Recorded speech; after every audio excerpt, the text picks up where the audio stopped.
nandito kami ngayon sa Ding Kwa Kwa Dim Sum House. This is a Chinese restaurant here in Cebu City and Lapu-Lapu City, a few minutes away from Mactan Airport.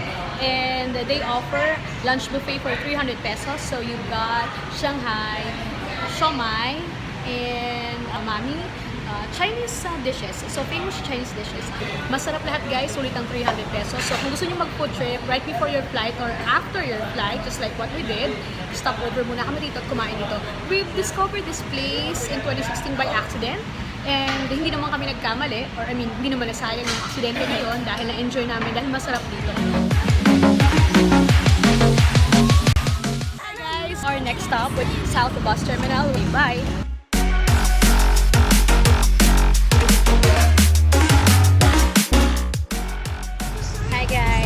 What you call the sticky situation.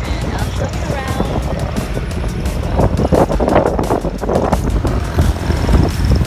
There you go. Gusto namin ito, diba? Tsagaan namin. See you later, bye!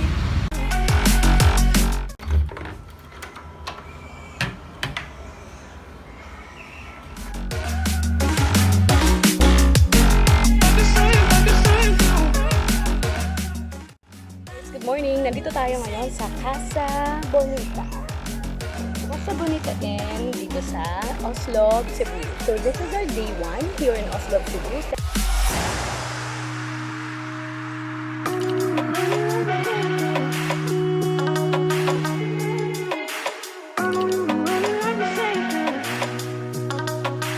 Guys, bibili lang ako ng ikaw ah. Wala akong ikaw. Kaya nilaw ko lang 150-80 na lang daw. Actually 70 nga.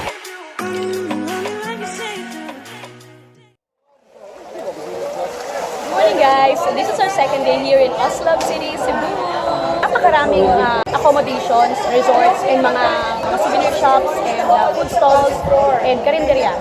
So hindi kayo mawawala ng kakainan dito. In the middle of the night, meron din mga convenience store na bukas, 24 hours siya. May mga ihaw-ihaw. So para sa mga budget travelers, it would not be a problem. Marami kayong options. And at the same time, hindi mahirap hanapin. And pagdating mo dito, napaka-organized nila.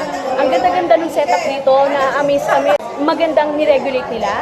Nagkakaroon ng trabaho yung mga residente, yung mga locals nila. At the same time, hindi na aabuso yung kalikasan. Inaalagaan nila, protected area talaga to. So, meron sila ditong flow chart which has their step-by-step guide kung paano ang gagawin ng mga travelers or ng mga tourists.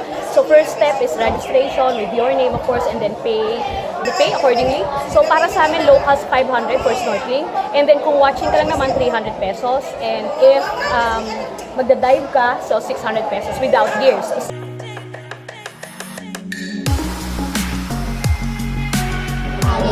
Just give them way and let them pass.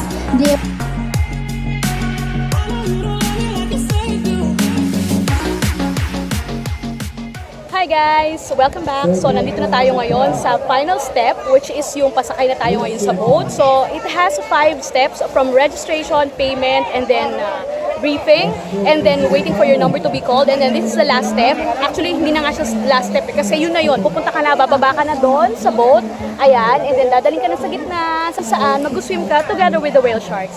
Anyway, going back guys, so mas makakatipid kayo kung hindi na kayo kukuha nung ino-offer ng mga nasa homestay or mga nasa hostels kasi additional 100 pesos yun para ipila nila kayo and dalhin dito. Dahil unang-una, malapit lang. Along the highway lang, naglakad lang kami 5 to 8 minutes, depende sa pacing ninyo. And at the same time, pagdating mo dito, organized, maganda, may pwesto, may upuan, maginhawa, maaliwalas, at hindi mahirap maghintay dahil maraming paglilibangan, maraming mabibilihan ng pagkain. At the same time, hindi naman ganun katagal yung paghihintay. So, 40-45 minutes, naghintay kami, tapos natawag na agad kami. Ayun lang, sasakay na kami, provided na yung mga life vest and then snorkeling gear. Kasama na siya sa 500 pesos local rate na para mag-snorkel together with the whale sharks. So, ayun lang guys, maraming reminders ha. Don't forget, bawal hawakan, bawal lumapit sa mga whale sharks. Unless mapit sila sa'yo, umibos ka na lang. So, ayun, sakay na kami sa bangka. See you later, bye!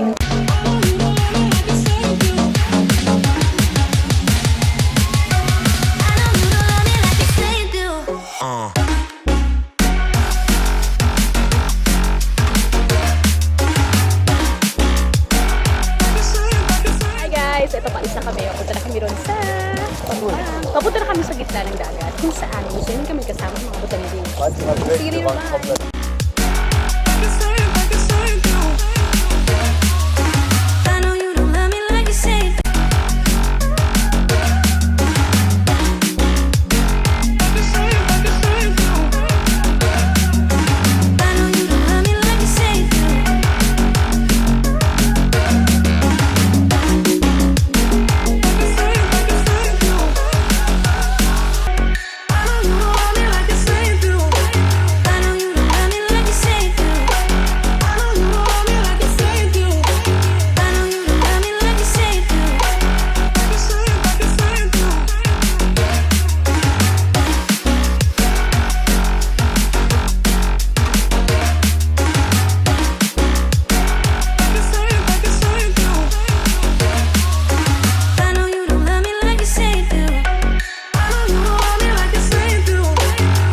ngayon ng whale watching. Nag-swim kami together with the whales, with the butandings, and it's a fun experience. Mind you guys, napaka-gentle nila. I mean, napaka-safe naman kahit mapatabi ka sa kanila. As long as wag mo silang hahawakan, okay lang. Kasi kahit mapalapit ka, harmless naman daw sila. So, di ka naman mapapahamak. Next activity namin ngayon is Sumilon Island. Yung famous island dito sa Oslob. White sand siya na may sandbar. So bago magtanghali or bago maghapon, we will make sure na abutan namin yung sandbar and then we'll head over to Tumalon Falls. Yun lang sa'yo. See you later. Bye!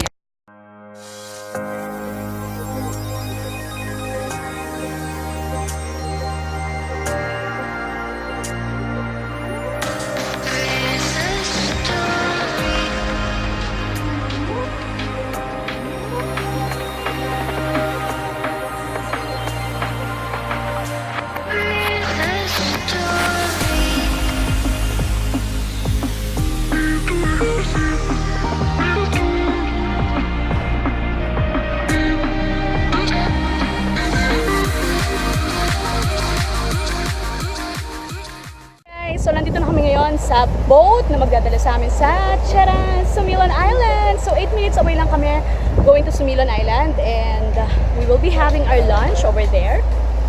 Ngayon, nirentahan namin itong boat, diba? Kami lang, private.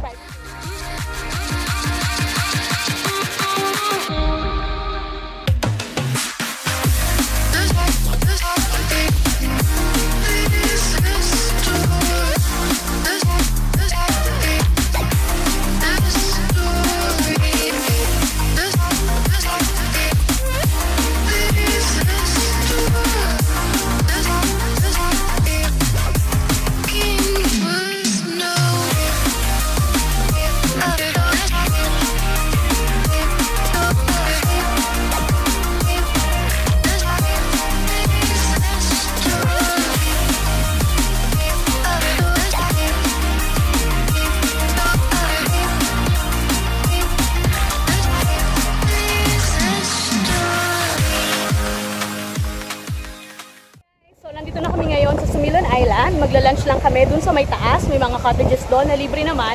Nabayad lang kami ng 50 pesos entrance fee. Yun na rin yung environmental fee. And then after that, free ka na mag-roam around, mag-stay, mag-swim, and mag-babad sa sandbar. Na maya-maya lang magpo-full blast na around 2:30 PM. So 12:30 pa lang ngayon or around 1. You're free to stay here until whenever you want. As long as meron pang boat na magbabalik sa iyo sa kabila. Wala rito makakainan. It's better na magdala kayo ng sarili nyong pagkain or mag-take out na lang kayo doon sa mga karinderya doon sa highway. And pagdating dito, swim-swim, picture-picture, filming, and babalik na kami. Then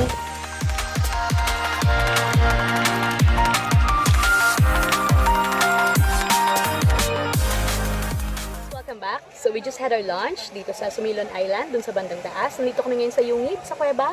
Nag-siesta lang yung asawa ko doon, natutulog. Free na yung mga cottages na gagamitin nyo for lunch kasi bawal kumain dito sa baba, dito sa beach. And the free na yun, included na yun sa 50 pesos sa binayaran namin na environmental fee and entrance fee per person. For the boat ride, yung service ninyo going to and from two-way is 1,000 pesos. Mas makakatipid kung mas marami kayo. Eventually, natawaran namin siya ng 100 pesos. So, we just paid 900 pesos na balikan. Meron din silang snorkeling gear for rent, 50 pesos yung luma, and then 100 pesos dun sa mga bago.